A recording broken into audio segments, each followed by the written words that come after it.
WesWes, y'all.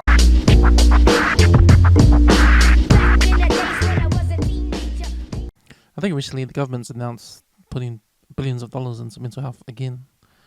That's been the story and the criticism of the government, that they spend a lot of money on mental health and the results are still the same. I mean, to hear like the 18-month burnout average, there's a reflection of, man, out in the field, we're getting our ass kicked. Well, I mean, it's with mental health, it's always such a hard thing to measure, because if you're getting the support that you need, you won't necessarily, it's not a box you can sort of tick. And so it's only the ones that you fail that, it's in hindsight that you look at things. So it is, I do understand it is a really hard thing, and it's not something you can really measure. I would always just say, any critic can look at it and just say, well, what have you done? And so you can't really show too much that you have done, sort of thing. So I really, it's a no-win situation, but again, it is really needed, and the more talking you can do and the more awareness you can raise, the more people you can save, sort of thing. So yeah. And I guess things have gone worse now with those ram raids happening around the place. It just attacked just ram raided the dairy up top there. It's again up in the corner there.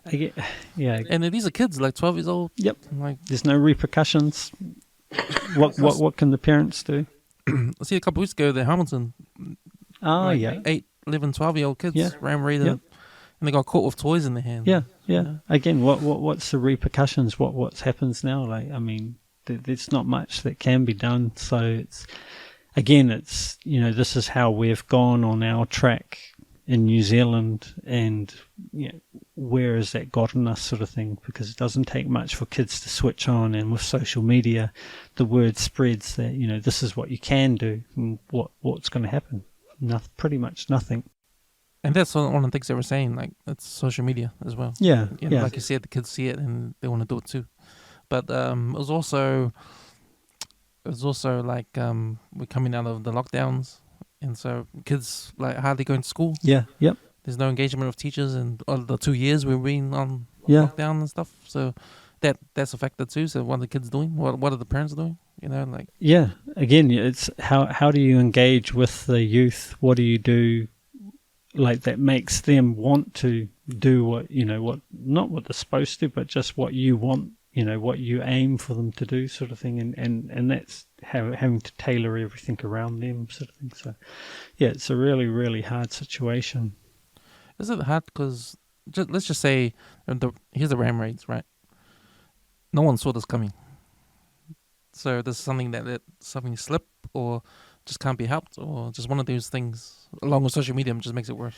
No, I think it's like anything. These kids know how to steal a car. They know what car to steal. Let's do this. And then, these kids are smart. Like any kid, you start thinking bigger and bigger and bigger. And then, what's next, sort of thing. And that's what you're getting now is, this is the what's next, the what if, what if we do this? What if we do that? Like, well, what happened there? We didn't get in trouble. No, okay, well, let's go one more. Let's go one more. So it's just going to increase. So I'm not too sure what will happen. I've got ideas on what should happen, but I'm not too sure what will happen. What are some of your ideas? Come on. I don't know.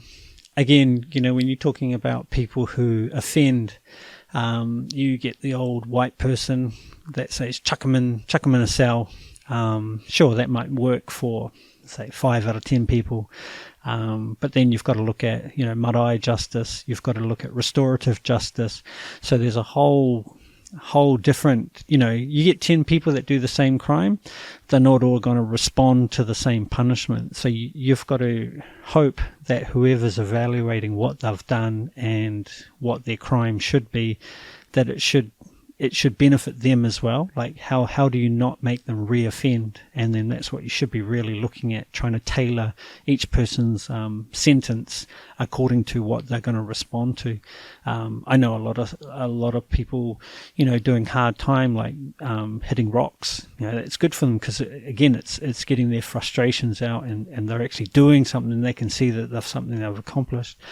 Some people, you put them into a reading program and they've never been able to read before, but again, that's giving them a little bit more mana, a little bit more self-esteem to something that they've never had before. So you've shown them that they've accomplished something. So there's just so many different things that need to be looked at. But again, you go back to that same old white man that's just chuck them inside, and a lot of these people have been institutionalized. You put them inside forever.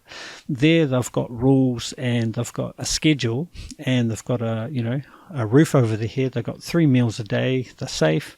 You take them out, you've suddenly taken them out of their safe environment. The first thing they want, they don't know what to do. They offend, and they go straight back in. But that's where they're happy, sort of thing. So, growing up, I thought, shit, I never want to go to prison. But then you start to think about what their life has been like, like don't know where they're living, don't know where their food's coming from, and then you actually do put them in prison, and then suddenly they've got a schedule and they've got safety and they know the rules, and so they've got everything they really need that they didn't get in society. So yeah, it's really interesting.